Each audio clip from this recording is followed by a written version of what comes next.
Hi, everyone. Welcome back to 8225, STS 042. Any questions on any of the, again, any kind of logistical stuff? If not, then I think we'll jump right in. So I'm going to go ahead and share screen. I'm eager to get into this, this next set of material together. So hopefully you now see my shared screen. Nods or thumbs up just to confirm. Looking good. Thanks, everyone. Okay, great. So today's lecture is still going to be situated pretty squarely in the late 19th century. We're going to pick up from where we were during the previous discussion. So as a reminder, the lecture today, actually unusual for me, has 4 parts. Usually my lectures have 3 parts. These will be 4 a little bit shorter parts, and we'll break for some questions and discussion between each of these. Quick recap, though, of where we were last time. So in the previous lecture, we looked at a few kind of exemplars, pretty telling examples of the kinds of work that was coming together in the middle and late 19th century, in that case, largely in Britain. We looked at people like Michael Faraday. Faraday is really fascinating for his personal story, his biography, but also for what he indicates in terms of what were the pressing questions for natural researchers in his day, and what were the kinds of institutional arrangements. Where did he think it would make sense to get his work done? So we saw that he had very little formal education. He was apprenticed at around age 13 to a bookbinder, and then later basically apprenticed in a new kind of position as a natural philosopher at this special kind of place called the Royal Institution, which, remember, was not a school or a university. It did not have students enrolled. It was a place that fostered research and also a lot of what we might today call kind of public outreach, public lectures, and so on. So in Faraday's own case, we know he had many reasons to dig into the topics that he wound up studying throughout his life, one of which seems to have been inspired, at least in part, by his kind of unusual religious faith. Remember, he was a Protestant, as we talked about last time, but not an Anglican, not a member of the official Church of England. And so his Protestant sect was particularly fascinated by this sort of interconversion, an underlying unity of nature. And for Faraday, that reinforced an interest for him in studying how physical forces could sort of change one into the other, or different kinds of effects could impact each other, electric and magnetic, electrolysis and chemical interactions, and so on. Now, as far as Faraday and really his entire generation was concerned, all of these interconvertible effects, all these physical forces were made possible because they were all seated in this all-pervasive luminiferous ether. We looked at this word last time. It's a great word. Lumen, coming from the Latin meaning light, and ferrous meaning to carry, the light-bearing or light-carrying ether. So in the course of his investigations of this all-pervasive kind of mechanical elastic medium of the ether, Faraday introduced lines of force and then kind of developed from that this idea of fields. These fields that would characterize, as far as Faraday was concerned, the local state of the ether. What were the stresses or strains or tensions in that kind of elastic, bendable, flexible medium in this location at this time, in some other location at that time, at the first location at some later time. And so he introduced this notion of fields to help make sense of the underlying state of the ether. And so instead of having this sort of action at a distance, he was really emphasizing local effects. Local causes lead to local effects. And this is what we would now consider the birth of field theory. We use field theory all the time across physics, more than ever. It's coming really from work by people like Faraday in their mind to understand this particular physical, real substance that filled the whole universe, as far as they were concerned, the ether. Okay, then we looked last time at, let's see, there we go. We looked at some of the folks who were coming kind of downstream from Faraday, people like William Thomson, later Lord Kelvin, and James Clerk Maxwell. So they shared Faraday's fascination with electrical and magnetic effects. They shared Faraday's fascination with the all-pervasive ether. They began to approach those questions with a somewhat different toolkit. So unlike Faraday, who had very little formal schooling beyond something like early middle school or junior high, Thomson and Maxwell became early graduates of this really new, fast-changing system centered largely at Cambridge University, but quickly became common elsewhere. So by the middle decades of the 19th century, Thomson and Maxwell were approaching Faraday-type questions, but with a new set of tools, highly mathematical, highly formal tools. And they were both fascinated by these mathematical analogies between electromagnetic phenomena and mechanics. And in fact, they articulated what we called a mechanical worldview. And we'll see more examples of that today. It was in the context of exactly that kind of study, in part because of the importance of things like telegraphy to the emerging British Empire. It was within that context that Maxwell was studying the way in which an all-pervasive, light-bearing ether would respond to kinds of disturbances. You sort of tweak the ether here, how would that disturbance travel or spread throughout the ether? And he came to the conclusion, as we saw at the very end of the previous lecture, the light was actually not sort of related to, but was in fact nothing other than these transverse undulations, a certain kind of wave of disturbance within the ether. The light in particular were waves of electric and magnetic fields as they propagated in that kind of mechanical elastic ether. That was just to get us back on up to speed from where we were in the previous discussion. So now I want to talk about Maxwell's equations. In some sense, we know Maxwell's equations really well. We still learn them in high school and college and graduate school. They're incredibly important. But the way we manipulate them, how we actually handle these equations is, I would say, thank goodness, pretty different from how Maxwell or Maxwell's immediate circle handled them. So a lot of Maxwell's work that we kind of remember and make most use of were results that he was working out in the 1850s and 1860s, pretty early in his career. As we saw briefly last time, he kind of bundled all those results together in a very massive 2-volume book published in 1873, totaling about 900 pages between the 2 volumes, called the Treatise on Electricity and Magnetism. And in there, he's where he lays out a kind of first principle description of electricity, magnetism, and even much of optics, given the fact that he had figured out or argued that light was nothing other than electromagnetic effects in the ether. So here's where he lays out for his new readers what we would now call Maxwell's equations. We had a little taste of that in the excerpt for the last class. They look like this. I mean, this orange box here, they look horrifying, right? Imagine if you had to manipulate Maxwell's equations always in this sort of full component form. As many, maybe all of you know by now, most of the central quantities in electromagnetism are vector quantities. They have both magnitude and direction. So we have to keep track of sort of what's their component in the x direction, in the y direction, in the z direction, and so on. And so they would write those out component by component. So just writing down things like what's the energy density stored in the field would take, half a page. So it's only a later Maxwellian, in this case, Oliver Heaviside, who actually invented vector notation precisely to make it easier to handle Maxwell's work. It wasn't to handle any old set of vectors, it was to handle Maxwell's work in this otherwise massive kind of back-breaking 900-page treatise.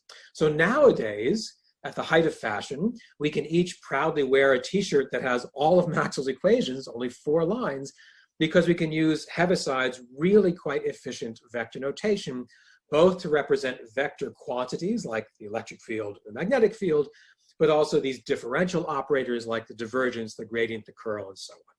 These were literally invented to handle Maxwell equations, so we wouldn't all have to do this horribleness for the rest of our lives. So if you proudly have a t-shirt with Maxwell equations, you should thank Oliver Heaviside. It fits on one t-shirt because of his innovations. Now, what's really fascinating to me, what I want to spend a little time on for this first part of the lecture, is not just that we now have a more efficient notation to handle vectors, but that what Maxwell's equations seem to mean to Maxwell and his immediate peers is really quite different from what we take those same equations to mean. So for today's class, you had a reading, a portion of an article to read by the historian Jed Buchwald. That article was later kind of incorporated into this really interesting book called From Maxwell to Microphysics. You see its cover shown right here. So I want to sort of follow Jed's lead in walking through a few of these examples of just how different conceptually Maxwell and his immediate circle thought his own equations applied to the world compared to how we use those same equations. We still buy the t-shirt. We think those equations mean something quite different today. I should say Jed Buchwald is a colleague of mine. He taught for many years here at MIT. He's now a professor at Caltech, but this is stuff that, that I think is really just amazing. Okay, so to us, Maxwell's equations describe the behavior of fundamental or elementary charged particles, things like electrons or ions or even protons and quarks and things we'll get to later in this term. So to us, Maxwell's equations are talking about objects that have a fixed amount of electric charge that's kind of stapled onto them, doesn't change. Total electric charge is conserved. You can't change the overall amount of, say, plus or minus charge in the universe. You have a fixed amount of electric charge attached, a constant amount attached to each microscopic charge carrier, like an electron. We would say the charge on an electron is 1 unit. It doesn't later become 1.3 units on 1 electron. It's a fixed amount per fundamental charge. And then electrical phenomena like electric current is nothing other than those little fundamental charge carriers moving around. So electric current to us is nothing but the motion of those elementary charge carriers or fundamental charge carriers. So we have very simple kind of cartoons like this to make sense of things like charge and current. To Maxwell, and even to most of his followers for generations, not one part of that was true. I just want to let that sink in. We use his equations, we put them on our t-shirts, we wear them proudly, I wear them proudly. And yet what we think those literally exact same equations refer to is almost 100% reversed from how Maxwell himself thought about them or how his peers and students did. And if you pause for a moment, you say, well, sort of it had to be that way. Some of you may know, and we'll look at this in a few weeks if this is news to you. The electron itself wasn't discovered, or the sort of experimental evidence that would come to be called, the electron, didn't even coalesce for about 20 years after Maxwell had published his treatise. He writes these 900 pages in 1873. It's only in the early and mid 1890s, 2 decades later, that physicists start to have any kind of empirical evidence that something like an electron is part of the world. So the Maxwellians were not thinking about fundamental or elementary charges that zip around with fixed charge per particle. They were thinking about a continuum, as we've seen many times now, this sort of elastic, continuous medium of the light-bearing ether. So Jed Buchwald calls the Maxwellians inverted atomists, so I think is a pretty helpful term. They believed in things like chemical atoms, but they didn't believe that there were kind of fundamental constituents that had unchanging properties. So as Jed nicely puts it, instead of building the world out of atoms the way we would imagine, the Maxwellians built atoms out of the world. And by the world, in this case, he really means this continuum, elastic medium of the ether. So things like atoms or charges were kind of coagulations of this more primary stuff, the ether. And that has implications for how they make sense of other electric and magnetic phenomena. So here's an example I want to just take a few moments to walk through that Jed talks about in that article, and in fact, in that first few pages of the article that I'd assigned for today's reading. It's pretty abstract, so I hope a few pictures might help a little bit. And this is really just to give a flavor of how the Maxwellians made sense of these things. If every step of this discussion is hard to follow, that's okay. I just want to get across what they thought they were doing. It's more like, how did they conceptualize things like charge and current? So to the Maxwellians, charge could drift in and out of existence because it wasn't sort of a fundamental property attached to fundamental particles. Instead, it was a kind of reflection of the underlying state of the ether. It was a local manifestation of these kind of stresses or strains in the ether. So to take one example, charge could arise, for example, as a surface effect. Not only this way, but there's one example and one that I think Jed treats pretty helpfully in that article. So one way you might encounter electric charge building up, according to the Maxwellians, was if you had a change in 2 different kinds of materials near each other in space. It would be a kind of surface or boundary effect. So let's talk about what they meant by that. Imagine you had these 2 conducting plates, these thick black lines on either side, and you put a voltage difference across them. You charge one up with a positive voltage and the other with a negative. So between them, you'd have some net voltage change between the 2 conducting plates. So according to Maxwell and his circle, that meant that what you were really doing is putting this elastic ether under tension. The ether that would be in the space between those two plates would now be not at some kind of resting or equilibrium state. You've put it under strain or tension. In fact, fun fact, I believe it's the case to this day that the French word for voltage is actually tension, like tension. So it really was a notion that you were putting the physical medium under tension when you apply this voltage difference. So now the potential energy stored in the ether, think about like squeezing a spring, that mechanical ether, the rate at which that energy would be dissipated, would be relaxed, is controlled by the intervening stuff. So in this case, they imagined they had two different kinds of material filling this space between the two conducting plates that we'll just call like the blue region and the green region. And because they're different kinds of materials, they have different physical properties. In particular, they could store up and or dissipate this local strain at different rates. This is again how the Maxwellians would have talked about it. So in the blue medium, they would have one characteristic elastic capacity, is what we would call the dielectric constant. We would still use the same Greek letter, epsilon. To them, it really was like a spring constant, is how much can you, how do you store up potential energy by putting that medium under a kind of strain, like squeezing a spring or stretching a spring. So on the one hand, you have a kind of how easy can you store the potential energy, and the other relevant constant or characteristic of that material, they call the conducting capacity. We simply call it the conductivity, and we use again the same Greek letter sigma. And the point was, in these two different kinds of materials, they would have different properties. So the blue material would have one characteristic elastic capacity, some other quantitative value for its conducting capacity, epsilon 1, and sigma 1. And this green region, made of some other kind of stuff, would have different values for those two kind of basically like spring constants. So the rate at which the tension, the underlying tension of the ether could be dissipated was a kind of competition between those effects. You store up tension and you dissipate it at different rates, given by, let's say, the ratio tau of that elastic capacity divided by its conducting capacity. So then what happens at the boundaries, now you have different rates of dissipating this underlying tension, so you can build up a surface charge as a boundary effect, as a surface effect. So sure, charge could be electric charge could be very important, but it wasn't like vital, right? To the Maxwellians, it was a kind of accidental effect of the real physics, which you have an elastic medium of the ether, and it can locally sort of discharge or dissipate that tension at different rates given the material properties of the stuff that sort of fills the region, the blue region or the green region.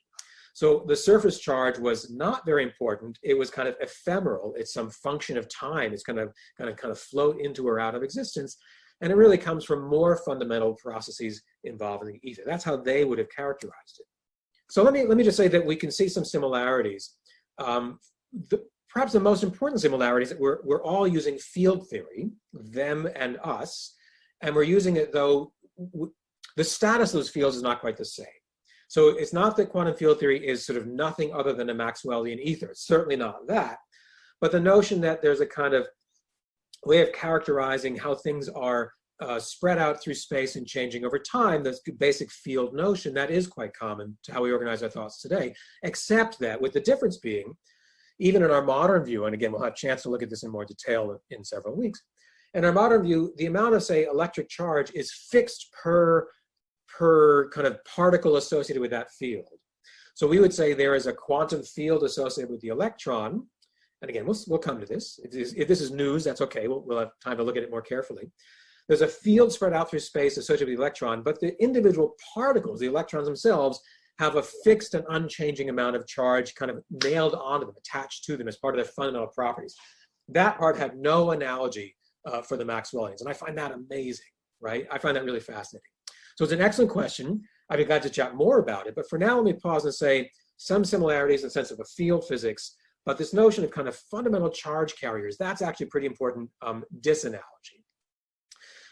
And so, in fact, that's part of what the slide is saying here, this updated slide, that we would describe these kind of properties of these materials, like the blue material and the green material, that they're made up of fundamental objects like electrons and protons or even quarks and so on, that we could move around or rearrange those fundamental charge carriers. But we can't change the amount of charge per elementary particle. we can change their kind of arrangement. We often call that polarizing them, changing how their orientation with respect to each other. We can move around those fundamental charges, and these parameters like epsilon and sigma that the Maxwellians considered like basically spring constants, to us those are measures of how readily we can rearrange the fundamental charges. So they're characteristics of a material, but not a characteristic of the kind of stresses in the underlying ether. So for us, charge comes first, elementary unchanging charge, which is affixed to a particle, it never winks out of existence, and so on. For the Maxwellians, charge was a secondary effect arising from the state of the medium. Even though, as I keep saying, we use Maxwell's equations. We interpret his equations sometimes in really quite radically different ways. So I'm going to wrap up the Maxwell part, and we'll pause for more questions in a moment. So as I've now emphasized a few times, we still use Maxwell's equations. We really use Oliver Heaviside's very efficient version of Maxwell's equations, and now it fits on one t-shirt. But the way we make sense of those is really almost sort of turned on its head compared to how Maxwell, indeed even Oliver Heaviside, had interpreted them. And I find that just delicious. I think that's fantastic. We're going to come to that, by the way, many times this semester. Not only Maxwell versus us, Einstein, Heisenberg, you name it. We're going to see where we use sort of the same equations in many instances, and yet how we make sense of them, what we think those equations tell us about the world, not fixed. And here's an early example of what's going to be actually a common trend throughout the term. Moreover, for Maxwell, much like for Faraday and for William Thomson, the ether came first. We saw a lot of that last time. Here's a few more examples even today. And they developed this mechanical worldview that this is an elastic medium that we want to analyze basically as, again, a kind of set of stresses, strains, kind of spring constant type physics about kind of putting this elastic medium under strain. It's all about continuity. All of physics came down to the behavior of this evenly spread out elastic medium which supports contiguous, like nearest neighbor, local actions. No point particles. Remember, there's no such thing as the electron as far as they were concerned. No fundamental charges. All these kind of time-varying states of the ether. So I'm going to pause there. I'll stop sharing screen. See if anyone else has any questions. That was a great question we had already. Any other thoughts on Maxwell?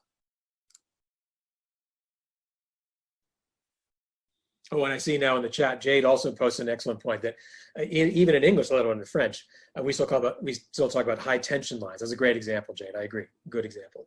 So our course 6 majors, our electrical engineers in particular, are probably not learning how to manipulate the ether, and yet we're still using Maxwell's equations to do things like to manage things like high tension lines. A great example. Any other questions on the Maxwell stuff? A momentary disturbance in the ether. There was a great disturbance in the force, we might say. So there was a kind of a local tension of the ether because we've acted on it.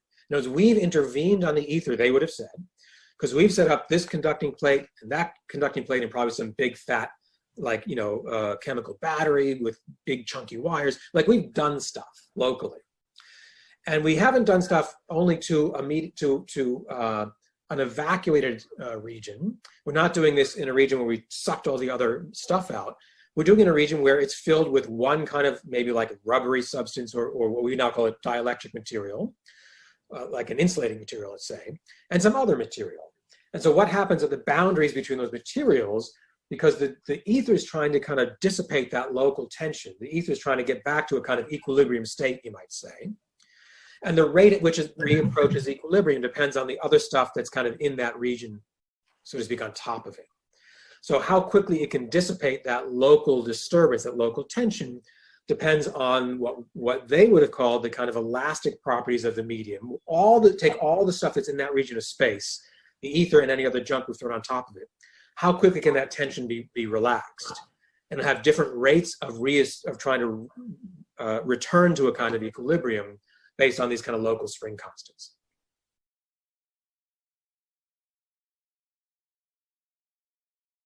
I think that's right. To be honest, it gets confusing for me as well, because I was trained much more like you than like them.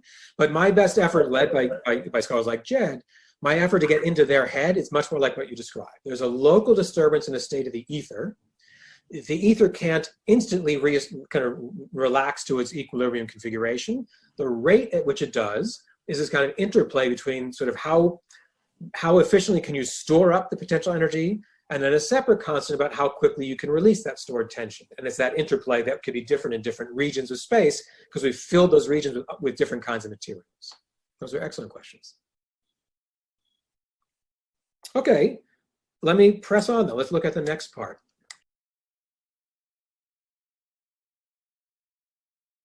Great. Oh, good. Thank you. So, again, great questions. So it was really in this time period that something like electrical engineer as a job title was just coming into its own. In fact, really in the kind of later part of the 19th century. Maxwell, in fact, hints at that a little bit. If you remember the preface to his massive treatise, we had a little excerpt of that in the reading for the previous class. So even in 1873, he says he called them electricians. That was the word that was often used in English in, let's say, the 1870s and 80s. By the end of the century, the term electrical engineer itself would become more common even in English. But Maxwell talks about there's a demand for electricians. He really meant what we would now call electrical engineers, by and large. There's a lot of really interesting historical work on sometimes the tensions, not just the voltage, but the actual tensions between the kind of academic, mathematically trained natural philosophers like Maxwell or Lord Kelvin, and the electricians who then as now sometimes were in institutions of higher learning, sometimes were in private practice, sometimes were in employment of the government, and they didn't always agree on theoretical understandings. The electricians or the engineers often had, as far as they were concerned, and they were usually right, a much better understanding of how realistic materials behaved, what will be electric breakdown. Some dielectric materials really can't be loaded up with too much charge before things go haywire. So there was actually a lot of back and forth. Some of it quite friendly and constructive, some of it a bit of a rivalry. Now, people like Maxwell and Lord Thomson in particular, some of these kind of fancy university professor types, were actually working quite a lot on kind of advisory boards for more practical engineering, especially around things like government-sponsored telegraphy. Not only that, but including the telegraph was a huge driver of this stuff, because the British government really wanted to have efficient communication both with its colonies and even for worldwide commerce and so on.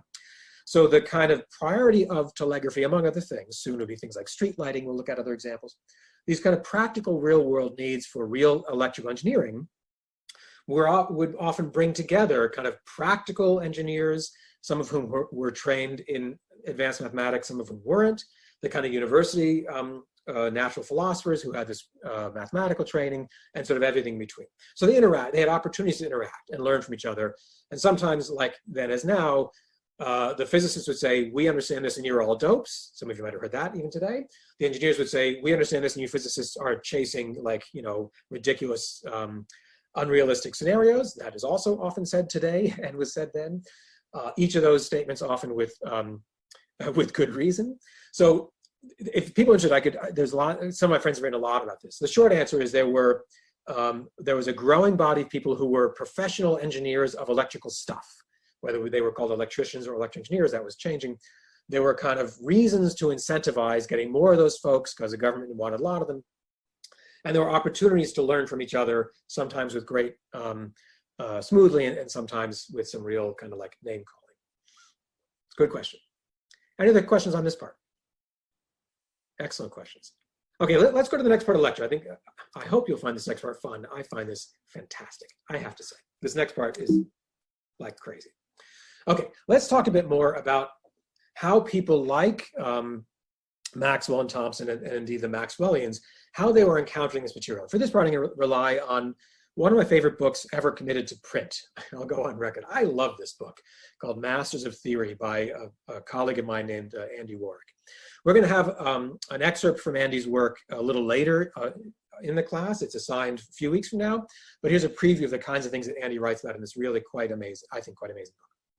So we saw, of course, a reminder, Michael Faraday had this kind of practical, very modest mathematical training, a little bit of kind of geometry, but not much else. And then we saw by the middle decades of the 19th century, a really pretty significant shift in the training of people who cared about things like the states of the ether, centered at Cambridge. One of the first things that begins to happen in the 1820s, so basically, a little bit before William Thompson shows up as an undergraduate, is a shift to paper. I want to let that settle in. It was weird to go to college and have to take notes on paper. And that wasn't because they all had, iPads, obviously, right? It was weird to use paper because until then, what you did was practiced oral disputation, and not in English, but of course, obviously, in Latin. What better way to prove your mastery of Euclidean geometry than to bring your own personal chalkboard, a slate, a little personal chalkboard, a couple inches big, with chalk and a compass for like drawing circles and so on, and a ruler. That's what you brought with yourself to your lectures on, let's say, Euclidean geometry. And then to show your mastery of it, you would have a dispute, like a debate, orally in Latin. You would actually debate against usually an instructor or sometimes a fellow student. I miss those days. Anyway, so it was actually weird starting 1820s and 30s when they were then told to start showing up not just with their own personal chalkboard, but with paper. It was actually still relatively expensive. They would rewrite and rewrite on it. Paper eventually becomes less expensive and less of a foreign item for a college student's toolkit. So over the 1830s, 40s, 50s, Cambridge starts going through this massive transformation in how they assess their students, away from oral disputations in Latin and toward written exams on paper. In fact, the entire undergraduate study for a Cambridge undergraduate would culminate in a 3-day written examination called the mathematical tripos. And so instead of having this scene of people kind of like a debate club about, say, geometry or any part of mathematics, is shifted to this. You sit quietly in a room. This part probably looks a little bit more familiar, like taking SATs or some of the exams today. You sit quietly in a room, working out on paper. Your written responses are then graded by the proctors. And that was how you showed your mastery or your accomplishment of the material. Now, I made it sound like that might be familiar to us. We use paper, we take written exams, not infrequently. I don't want to make this sound too familiar. What happened was a remarkable pendulum swing. So by the middle of the 19th century, it's not just that Cambridge students took this exam on paper. This was literally how they graduated from college. To get your bachelor's degree in any subject that you were studying, whether you were a philosophy student or a literature student or history or mathematics or physics, you had to pass through this mathematical tripos exam. There wasn't a literature tripos exam. This was the only way to the exit door to get your degree from Cambridge University, whether you had actually studied mathematics or not. It was a 3-day exam. And in fact, your score on this one test, not all your grades along the way, your score on this one 3-day written exam determined basically your graduation rank. So you go to college for a couple of years, you study a whole bunch of classes, and then you prove you establish your ranking among all your peers on a 3-day written exam in silence taken in the Senate House. And if that's not bad enough, then they would publish the rank order in the national newspapers. So it's bad enough to have to worry about one high stakes test. It's like the definition of a high stakes test. But then everyone you ever knew and everyone your family ever knew would see just how well or indeed how poorly you had done. So the very top scorers were called Wranglers, and the very top of the Wranglers was called the senior Wrangler. That would be like, like any of the Wranglers would be like high honors, let's say, something like a magna cum laude and above or something like that, maybe cum laude. But the very top score, like the valedictorian, was called the senior Wrangler. And to show just how competitive this was, both William Thompson and James Clerk Maxwell were actually only second Wranglers, which is still pretty good. So they weren't even best in their class, either of their graduating years. So as Andy charts in this really fascinating book, this is a massive overhaul in how Cambridge trained everyone at the undergraduate level. Everyone passed through this mathematical tripos. Now, how would you do that? Very quickly, you would learn to do that not only by attending lectures, but by hiring a coach, a personal private coach. Why would they have used the word coach? Again, it puts us back in the mindset of the early and middle 19th century. One of the newest and most fascinating technologies of the day was the railroad or the railway coach. This was just coming into common usage both in Britain and in other places throughout Europe, in the United States and elsewhere, in the sort of 1820s and 30s. They were called coaches, these kind of mechanized coaches. The idea of your mathematics coach to help you get through the mathematical tripos exam was that much like the railroad, the coach would literally transport you, the student, from one place to another at an unnatural breakneck speed. So much like the railroad could go racing down the rails at speeds up to 20 miles per hour. That wasn't very fast by our standards, but it seemed like lightning speed compared to like horses. The railway coaches could transport people from one place to their destination really fast. Your mathematics coach would ferry you along at breakneck speed from your entrance of your studies toward your destination, which was the tripos exam and your graduation. So they began calling their personal tutors coaches in recognition of their, like the railroad. And here's one of the most successful of the later 19th century, Edward Routh, shown here with his, I think that's Routh here, I think. They all look so similar. With a bunch of his pupils he was tutoring. Routh was not a professor at Cambridge.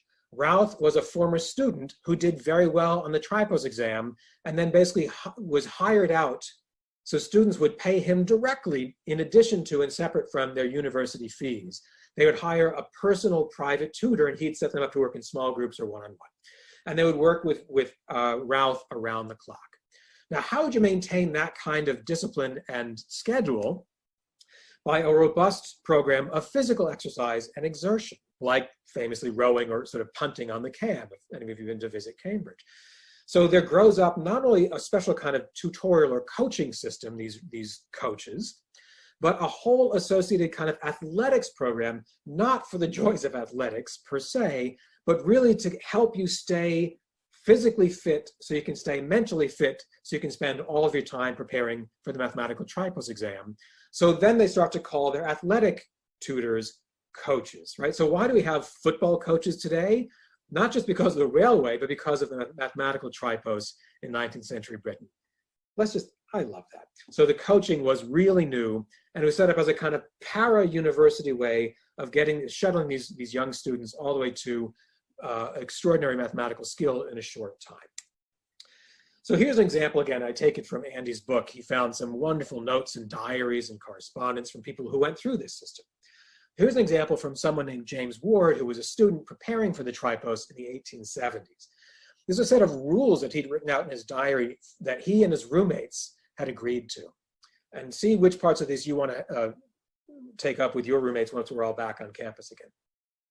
The rules were they all agreed to this, the entire rooming block agreed to this. They would each be out of bed by 7:35, or they could sleep in a bit more on Sundays. They would do 5 hours of work, and that meant mathematics work, mathematics problem sets, before lunch. So you get up early and do 5 hours of math before lunch. So far I'm interested. You do at least 1 hour of athletic exercise after lunch, like rowing. That's to basically help clear your mind and make sure you're ready for more math. 3 hours more of math problem sets after that. Finish by 11 p.m., be in bed sharply by 11:30, because the next day you got more math to do, and you can stay up a little bit later on Saturday. Here's the best part. You start paying in fines if you break the rules into like a collective little kind of pot of money within the rooming group. So if you break these rules, you have to start paying I don't remember if that's £3 or what it is, but like pocket change for the first rule broken on any given day, a little bit more for every other rule broken on the same day. Now it gets even more fun. You get paid out of that fund, that kind of roommate kitty jar. You get paid out of that if you wake up your roommates extra early. Can you imagine your roommates being incentivized to wake you up at 6:30 instead of 7:30 so you could get more math done? Like, you'd be so grateful to them that they would get money out of this common little bit of cash. Any work that you do before 8 a.m. would count toward these other ones. So if you get up extra early and you do work even before 8, you can work a little bit less after lunch, for example. You get a little credit for time spent in church society meetings. I love that. And these rules are binding until further notice. I just think that's great. So these are on the slides. You can download those if you want to set up similar rules with your roommates. I encourage you to. Now, what do you do if you take all the smarty pantses at Cambridge University and put them through this, where the only way they can graduate, no matter what subject they're actually trying to major in or study, the only way they can graduate is by passing through this single mathematical tripos exam. What happens if you do that for a few generations? And I want to just let this sort of sink in for a moment as well. What they would do on this timed exam, a 3-day written exam, is solve basically a lot of pretty increasingly hard math problems, math and physics problems.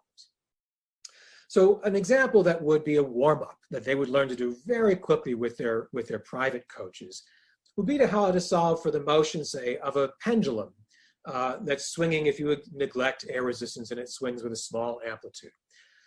Then as now, we would recognize that the pendulum, if it has a fixed length, capital L, there's what we would call a natural frequency. What's its natural rate of swinging back and forth once we displace it from its equilibrium position and let it just gently swing back and forth? It has a frequency to execute its oscillations. And in fact, this is an example of a simple harmonic oscillator. There's a very simple equation we can write for the change of, let's say, the height of the pendulum bob above its resting position. We can characterize the height above its equilibrium spot as some amplitude phi. How will that amplitude or the height change over time? It depends on this natural frequency. And we all know on this call that we can solve this very quickly as a series of sines and cosines. It will oscillate periodically like sines and cosines. Okay, what if the length of the pendulum is changing over time? So now instead of a pendulum of fixed length, the length itself is raising and getting longer and shorter. So this distance changes over time. Well, now it's not actually quite so straightforward. It's no longer a simple harmonic oscillator. Let's assume that the length of the pendulum itself changes periodically, maybe with some distinct period from what would have been the kind of average period of motion. So now we're solving a different differential equation. If this is unfamiliar to you, good. That means you've led a healthy and productive life to date. This is the sort of thing that the Cambridge students would learn with their private coaches, because they would face these problems on a timed exam that determined their graduation honors. If you have a pendulum of periodically varying length, then the same problem to solve, how can we characterize the height at any given moment, that becomes not the equation for a simple harmonic oscillator, but what's called the Mathieu equation, which kind of miraculously can be solved analytically in closed form. It's kind of amazing, but it doesn't look just like sines and cosines. And in fact, thanks to like modern day computers, we can solve this pretty quickly. And it has much more complicated behavior. Instead of only a simple kind of rocking back and forth like sines and cosines, it has these periodic functions where the period is actually determined by the period at which the length is changing. And then these exponential terms, which can lead either to more complicated rocking back and forth, or in fact could lead to instabilities. You could have runaway solutions and so on if these factors mu in fact are real and not only imaginary. Complicated pendulum. We don't have to solve this problem on a timed exam. I emphasize this to show this is the kind of thing you would hire a coach to help you get really good at, starting from when you entered as an 18-year-old to when you face this exit exam, the tripos. You would learn to solve problems like this in closed form and then solve 200 more of them on a timed exam over 3 days. And if you didn't do well, everyone would see just how poorly you did because they'd print the results in the national newspapers. Now, this came home to me rather viscerally when I was doing my own physics dissertation some years ago. To help the coaches and the students get good at this stuff, there were books written by especially successful coaches that the other coaches would use, and you just practice. It was like compendia of worked examples to help you practice like a practice exam, because you'd be facing the tripos. And you could say they would label which tripos this exact problem had already appeared upon. So you want to make sure you're practicing on realistic tripos problems. This book was first published in 1902, but drawing on examples from tripos problems throughout the 1890s. These are all, in this case, manipulating something called the Weierstrass function, the Weierstrass polynomial, which is one of the things that turns up when you start solving these complicated pendulum problems. So you want to get good at solving them fast, learn the tricks to do a coordinate transformation, or see, oh, I've seen that form before, I know what to do next. Well, before I knew about the tripos, before I knew about these coaching books, I was also trying to solve problems involving coupled oscillators that change their fundamental frequency over time. In this case, I was studying the early universe for my PhD dissertation. And I actually sort of reinvented or rediscovered a lot of these quite amazing analytic techniques where you can solve for what are essentially coupled pendula, where they can change their length. That determines sort of the rate at which one kind of elementary particle can decay into another. And it starts looking just like these coupled oscillator equations. And you solve them with things like the Weierstrass polynomials. I spent 6 or 7 or probably 8 months beating my head against this, trying to solve things like the Mathieu equation and the Lamé equation in closed form. It was seen as sufficiently original to warrant publication in the Physical Review in 1897. Then I met my pal, Andy Warwick. He said, oh, that was literally a homework problem for undergraduates in 1897. And so that's when it came home to me that this was basically child abuse, right? Let's just be clear. What Cambridge was doing was an extraordinary effort to train people in ways that sort of look familiar to us, timed exams, written paper, problem sets, but are actually not quite what we do either. So I learned myself the hard way, months and months, not 3 days on a timed exam, just what these undergraduates were capable of doing by the end of the 19th century. So this intense mathematical training, I want to emphasize, was not only for people who liked it. This was the only way to the exit door. Every single Cambridge student throughout much of the 19th century, if they wanted to get their bachelor's degree in theology, in philosophy, in history, in mathematics, everyone took this mathematical tripos exam. Why would you ever do that to people? This, again, it's an indication of the sort of setting in which this was being done in this sort of rapidly changing British Empire. So the empire had a great need for what they considered kind of disciplined thinkers, civil servants.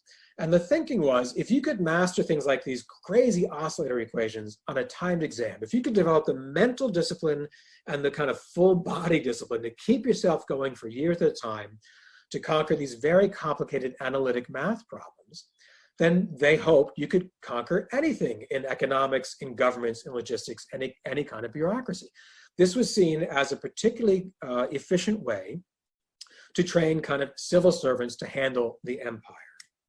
And so as a side effect, not because this was the goal, but as a side effect of doing this generation after generation for decades, a critical mass grew of people who went through this tripos training and actually liked it, actually wanted to use those techniques to further their understanding of nature, like the Maxwellians, like Maxwell himself, and then indeed the generations who studied things like Maxwell's treatise. So the people who were kind of experts in things like the divergence and gradient and curl, and all these great techniques for electromagnetism, they were coming out of this training not because Cambridge wanted to make more experts necessarily in mathematical physics, but because some small portion of folks who went through this increasingly common system wanted to use those skills for what we would call scientific research. And so the professionalization of this mathematically trained cohort was driven in part by demands of empire, both supplying research problems like telegraphy or other problems in kind of practical impact of electricity, magnetism, and optics, and also prioritizing this very specific kind of elite educational infrastructure. So let me pause there. Let's get some questions on that. So I see one of the questions was, who wrote the exams? Good. So the exams were usually written by the faculty in mathematics and physics. Most of them at this point had themselves gone through Cambridge. But the people writing the kind of manuals, the help manuals, were usually recent students who had done very well. If you were a Wrangler, if you did well, let alone a senior Wrangler, even if you were in the Wrangler group, if you had high honors, then you could basically kind of name your price. If you wanted to hang around Cambridge, you could literally make a career collecting direct student fees, a dozen or so at a time, and coaching these younger students through because you proved you could do it, and then you would sometimes write your own book and get get like royalties and sale of your training manual. So the exams themselves were the kind of provenance of the faculty, but all the kind of associated pedagogic materials, the training manuals, the homework sets and all that, those were developed often by these private coaches. Let's see, another meme on the way. I want to see the meme. Another question is, prior to the tripos, had university education always been evaluated by oral disputation? By and large, or at least that was the main pattern, not only at Cambridge, but including at Cambridge. And that goes back really to the earliest universities in Europe. There's, again, some marvelous historical work by other colleagues going back to the Middle Ages. Some of you may know Oxford was the first university in England but that wasn't even the first in Europe, let alone other parts of the world. Oxford was founded in, roughly speaking, 1100. Cambridge was founded about a century later in around 1209. So these predate, James Clerk Maxwell by centuries, by half a millennium. And for most of that time, indeed, the way of showing your command of the material was like jousting. It was the oral disputes.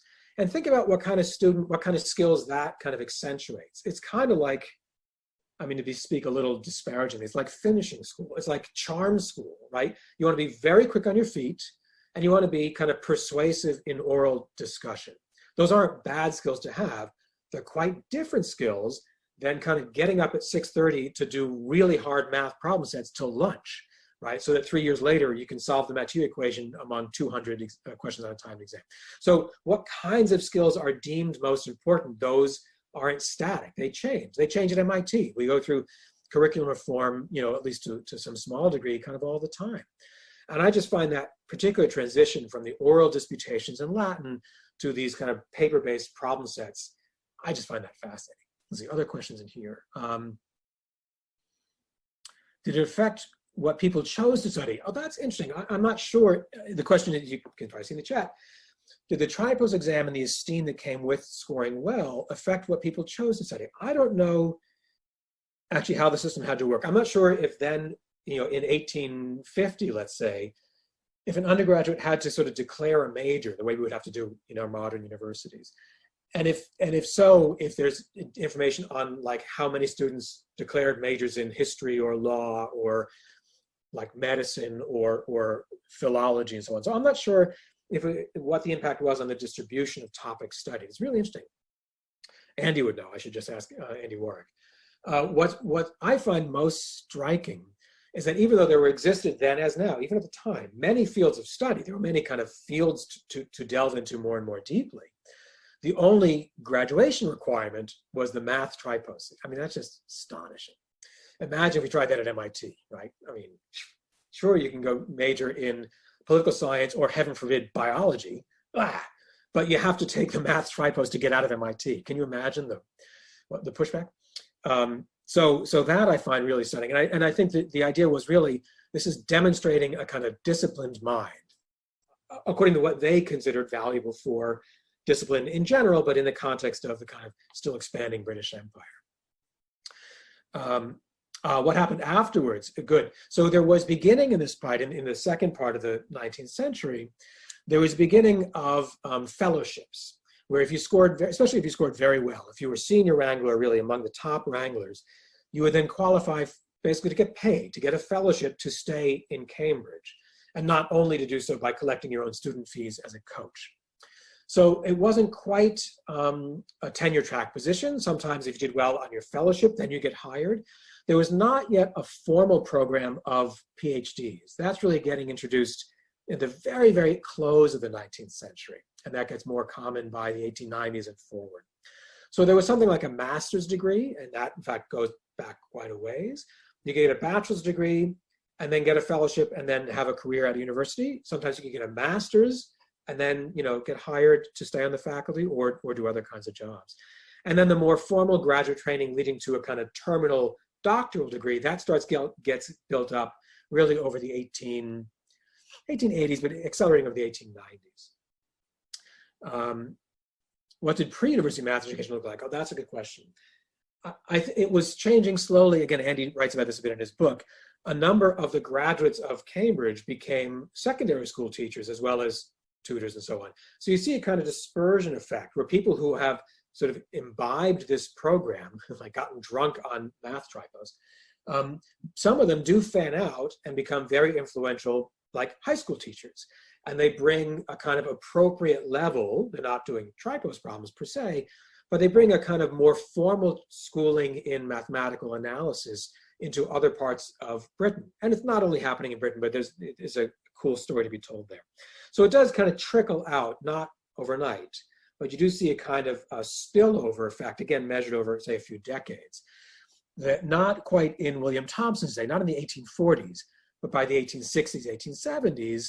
And what happens is, if you can start comparing tripos exams from the 1840s to the 1890s, you see an extraordinary acceleration of what's expected of these students in still just only 3 years of undergraduate training. So, and that's what people like Andy have looked at in detail. What becomes like a really hard tripos problem in 1850 becomes a kind of trivial one by 1880, because all the kids who've come in have already like trained on those, right? And so the kind of acceleration of what counts as a legitimate problem is like mind-boggling. And again, I love showing that comparison to Weierstrass polynomials of like undergraduates who were doing pretty well in 1890 and me struggling my tail off for months, not for hours, to reproduce what they had learned to do just to get out of college. So you can imagine if you build up a community that's used to that, you know, that leads to a certain kind of question. One of the things that Andy does so nicely in the book is then show that how does that then impact on how that group framed their own research questions. When they wanted to ask more about the ether, they were starting from that kind of toolkit. And that affected, as we'll see, a little preview, that affected how they made sense of other new work, like Einstein's work on relativity. That's the piece that I signed from Andy for a few weeks from now. So when they encountered creative work from other scholars in other parts of the world, they would make sense of it from that toolkit. Oh, how can I bring my tools to that cool set of questions? So it shapes what even counts as a research question. Let me move on from here. These are great questions, and I'd be glad to chat more about them. There's a little bit more I want to get through for today's lecture, because other contrasts are going to leave Britain, at least temporarily. And let's start looking at some contrasting developments around the same time, but now on the continent. So Maxwell's work became popular not only in Britain, not only in the kind of Cambridge circle, but pretty quickly on the continent as well, especially in the later 1880s. Remember, his treatise was published in 1873. Roughly 15 years later, it was becoming much, much more common to be taught and talked about in places like the German states, Austria, Switzerland, and France, and so on. One of the things that helped a lot was in 1888, 15 years later, a German natural researcher, Heinrich Hertz, actually succeeded in testing one of the key predictions from Maxwell's work, that these Maxwell waves, what we would now call electromagnetic radiation, could be disturbances in the ether with any kind of characteristic wavelength, not only within the visible spectrum to which our eyes are sensitive. So in modern terms, what Hertz did was generate and then detect radio waves.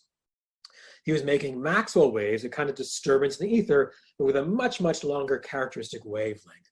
And that was what Maxwell said should be possible. Hertz was among the first to demonstrate that empirically. And that really drove a lot of interest in this Maxwellian electrodynamics in the 1880s and beyond.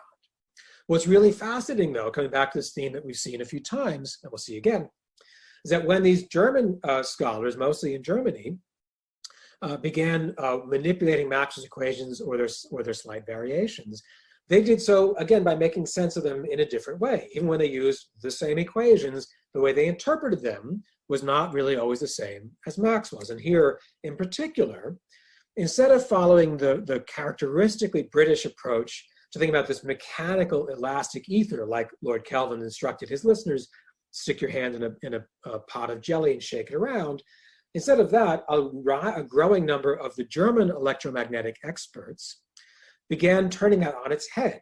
They would use Maxwell's equations, but to argue that, in fact, the world is made of electromagnetism and mechanics is the after effect. It was another wonderful inversion, not just between how we use Maxwell's equations and them, a kind of distinction over time, but even at one moment in time, a distinction across space. So I want to sit just a little bit with these characteristic German approaches, to get the contrast and how the same equations could be interpreted somewhat differently.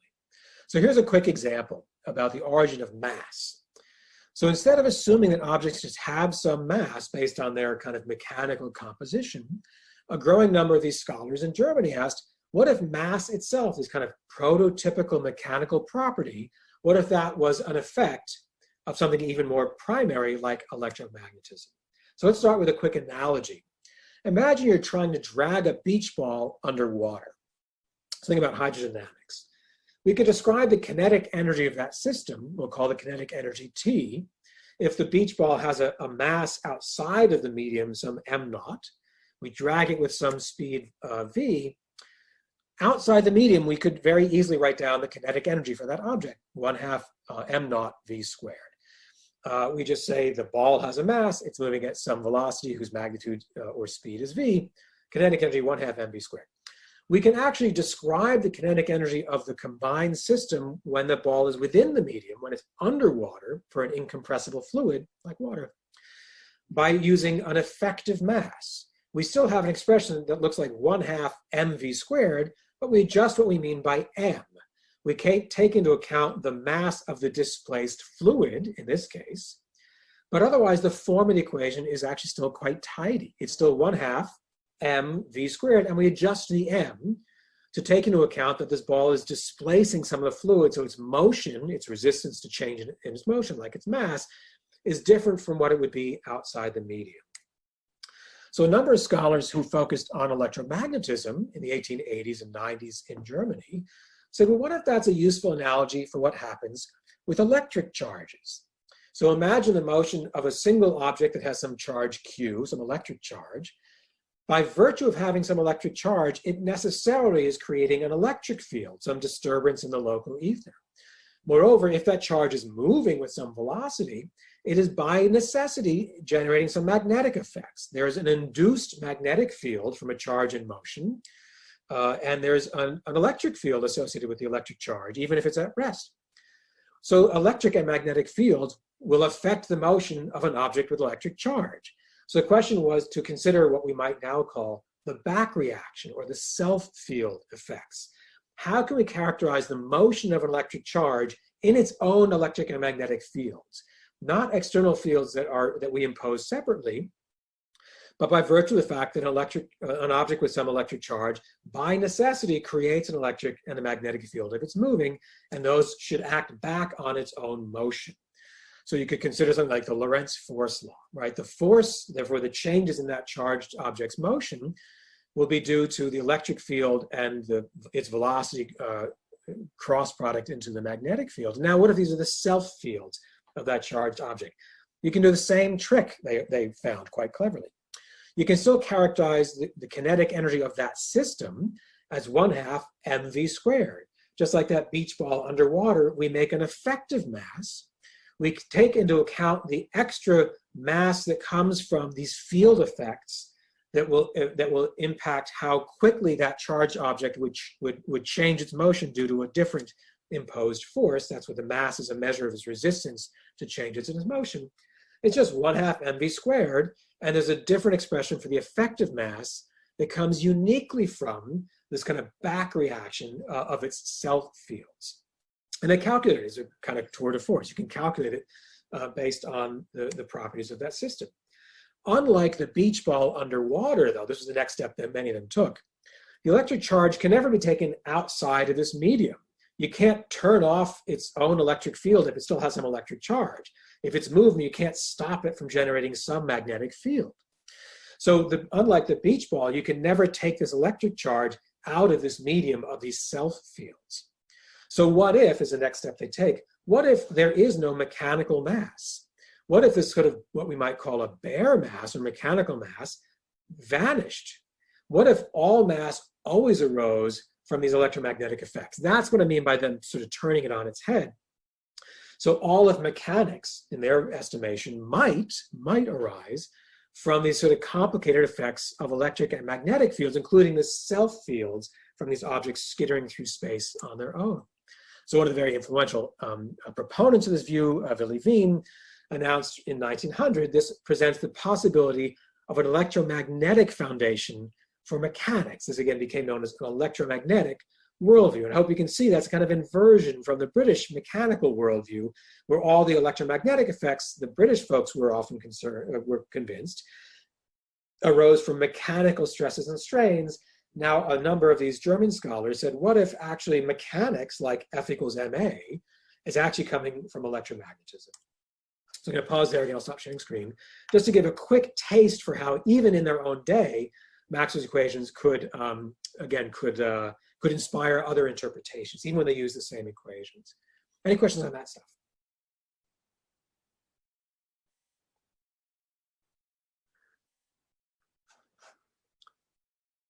Okay. If other questions come up, feel free to put in the chat or raise your hand, but if not, I'll press on. The last main section for the lecture almost done. The last part, I want to get back to some of the institutional questions.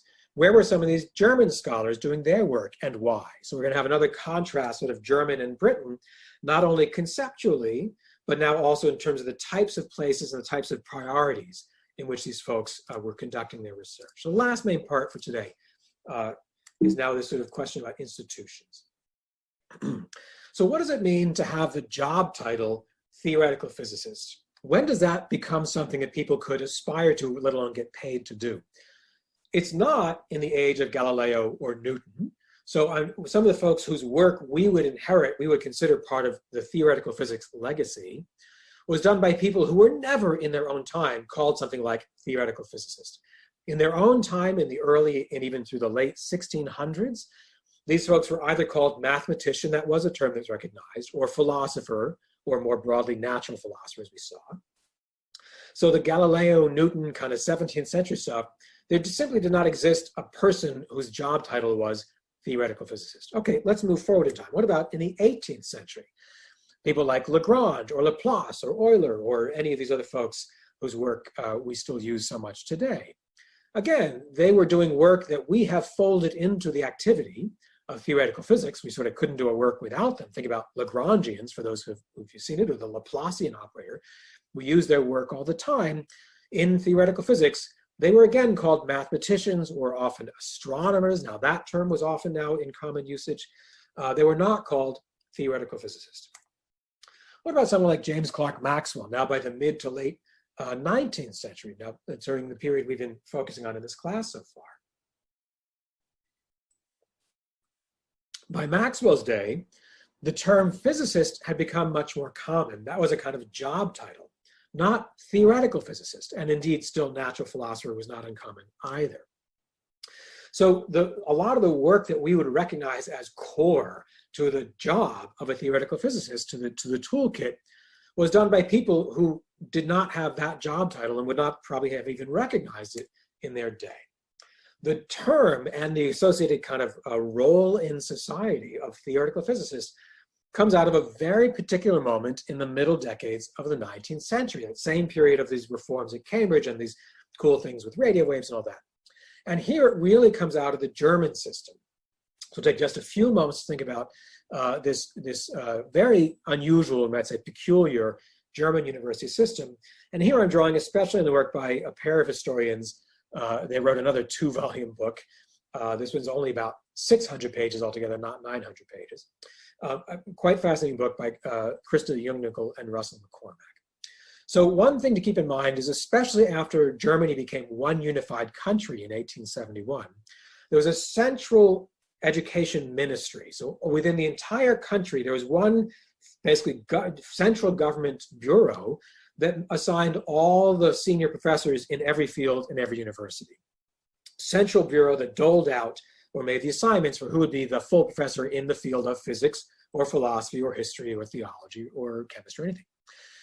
There was, moreover, in each of these universities, there was one full professor. It was called the ordinarius professor in a given field.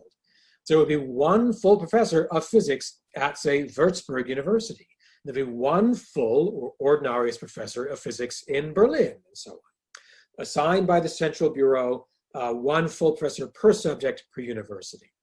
In the case of physics, the ordinarius, or the single full professor, was in charge of all the apparatus in the department, all the experimental work. And here's an example of Wilhelm Röntgen's laboratory in the 1890s, for example. Röntgen was the ordinarius.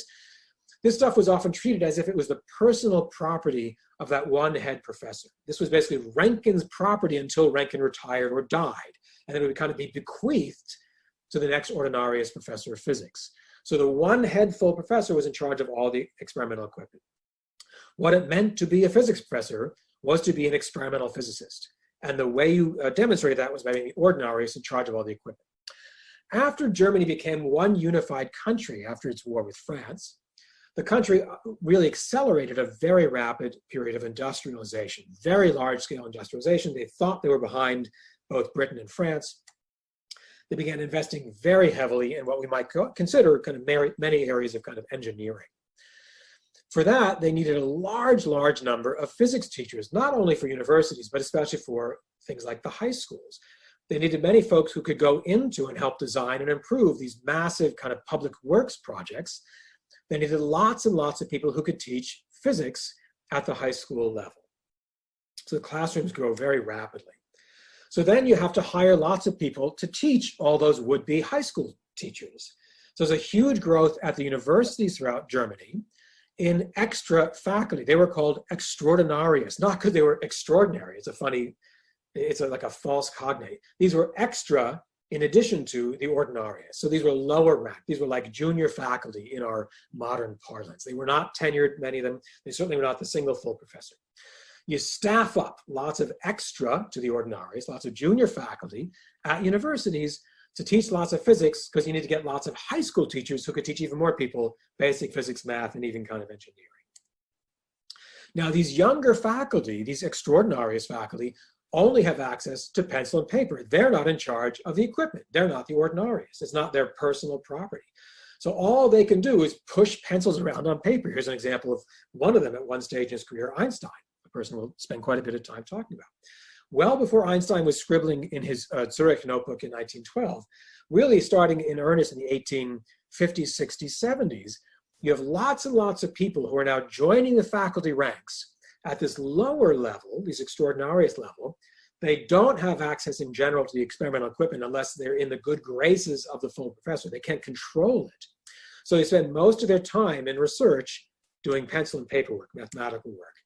Once you build up lots of folks who've done that for 1 to 2 generations, there becomes a kind of norm, there becomes a kind of community that's really good at mathematical or theoretical physics. It starts sounding like the Cambridge story. If you push lots of people through the mathematical tripost, some portion will get very good at mathematical analysis for physics. A similar thing for different reasons is happening around the same time, especially in the United German university systems.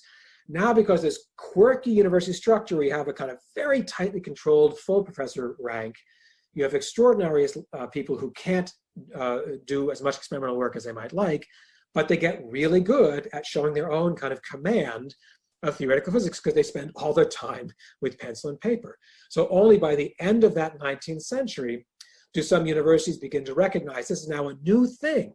And there are finally ordinarius professorships, full professorships made for theoretical physics. So increasing numbers of universities within this German system would then have 2 full professors of physics, the ordinarius in charge of the experimental work, and now a second ordinarius in charge of theoretical physics. The very first to be assigned to that role was Gustav Kirchhoff, whose work is still well known to us from things like thermodynamics and statistical physics.